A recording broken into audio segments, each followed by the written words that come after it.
बैसाख के महीने में शिव सप्त तीर्थ का बड़ा महत्व है। जिस नारी को 25 साल हो गए, 20 साल हो गए, संतान का सुख ना हो और डॉक्टर ने कह दिया कि कोई बहुत बड़ी बीमारी किसी व्यक्ति को है, रोग बड़ा, बीमारी बड़ी है और उस बीमारी का कोई हल दिख ना रहा, तो बैसाख महीने में शिव सप्त तीर्थ का एक अनुष्ठान अपने जीवन में जरूर करें। मट्टी के पात्र में जल भरकर प्रतिदिन रोज 7 दिन का ये नियम होता है सप्त तीर्थ का। सप्त तीर्थ बस विराम जो है उसका प्रदोष के दिन होना चाहिए। 1 घड़ा जल का रोज भरें प्रतिदिन और 1 बेलपत्र, 1 शमी पत्र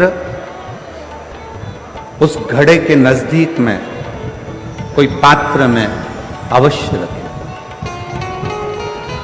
पात्र को, जो जल का घड़ा है, जल का पात्र है, उसको मट्टी के ही दीप से या कोई श्वेत वस्त्र जिसको मला गया हो, धोया गया हो, साफ हो, उस वस्त्र से ढक दें।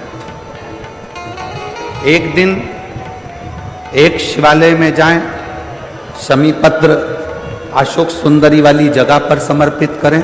अशोक सुंदरी की जगह जानते हो ना आप लोग? अशोक सुंदरी की जगह पर शमी पत्र समर्पित करें। बेलपत्र जहां आप खड़े हैं वहां डंडी का भाग आपकी ओर हो और बेलपत्र शिव जी को समर्पित करा जाए। फिर जो मट्टी के पात्र में जल है वो भगवान शंकर को अपनी कामना कर कर शिव जी को समर्पित कर दो। संतान के लिए कर रहे हो तो वहीं से जल को एक कटोरी में, एक पात्र में झेल लीजिए।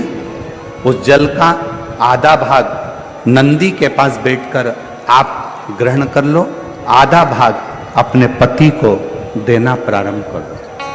कोई रोग के लिए कर रहे हो, किसी बीमारी के लिए कर रहे हो, तो वो जल आप अपने घर की देहली में प्रवेश करने के पहले अपने मुख में उसको ग्रहण कर लो। एक दिन में एक शिवालय, दूसरे दिन दूसरा शिवालय, तीसरे दिन तीसरा शिवालय। यदि अपने गांव में, अपने नगर में, अपने क्षेत्र में 7 शंकर के शिवालय नहीं हो तो मिट्टी का शिवलिंग बनाकर उस पे चढ़ा, पर रोज एक शिवालय अलग होना चाहिए। प्रतिदिन प्रदोष के दिन जब आप इस सप्त तीर्थ का विराम करेंगे, उस समय पर जल, जब प्रदोष काल आए, प्रदोष काल का जब समय हो जल चढ़ाओ सुबह, और प्रदोष काल का जब समय हो उस जल का पान उस प्रदोष काल में कर लेना। प्रदोष को, जो प्रदोष काल में उस जल को शंकर का पंचाक्षर मंत्र नमः शिवाय, षडाक्षर मंत्र ओम नमः शिवाय या श्री शिवाय नमस्तुभ्यम बोलकर प्रदोष काल में उस जल का पान करें। बाबा को प्रार्थना करें, शिव से विनय करें। ये नियम केवल बैसाख के महीने में होता है, इसको बाकी के महीने में नहीं किया जाता है। इसको बाकी के महीने में नहीं करते, केवल बैसाख।